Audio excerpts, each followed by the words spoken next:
கேட்குறேன்னா கேளுங்க, பதில் சொல்கிறேன்.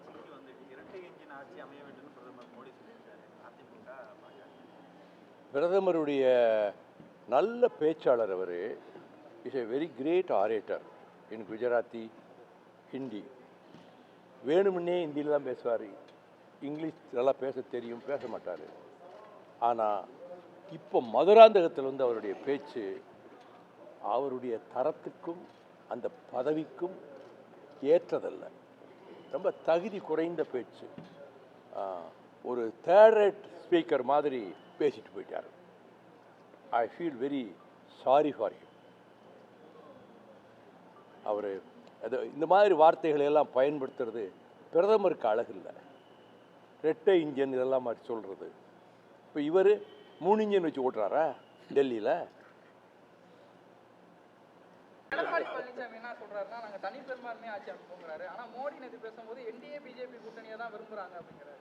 மோடி நினைக்கிறதும் நடக்காது, எடப்பாடி சொல்றதும் நடக்காது, தோத்து போவாங்க. அதிகப்படியான பிரைவேட் பார் உருவாயிருக்குன்னு அண்ணாமலை சொல்லியிருக்காரு தமிழகத்தில். அதுக்கெல்லாம் நான் பதில் சொல்ல முடியாது. அண்ணாமலைக்கெல்லாம் நான் பதில் சொல்ல முடியாதுங்க. அவர் ஒரு போலீஸ் எஸ்பியாக இருந்தவர். அவரை பற்றி நான் இந்த கமெண்ட் அடிக்க விரும்புகிறேன். மோடி வந்து சனாதனத்தை கையில் எடுத்திருக்காரு. சனாதனம் வந்து தமிழ்நாட்டுக்குள் கால் எடுத்து வைக்க முடியாது, ஆட்டம் போட முடியாது. சாத்தியமில்லை. திமுக தனிப்பெரும்பான்மையோட ஆட்சி அமைக்கும்.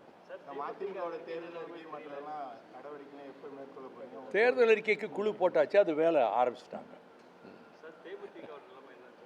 எனக்கு தெரியாதுங்க, எனக்கு தெரியாதுங்க, எனக்கு தெரியாதுங்க.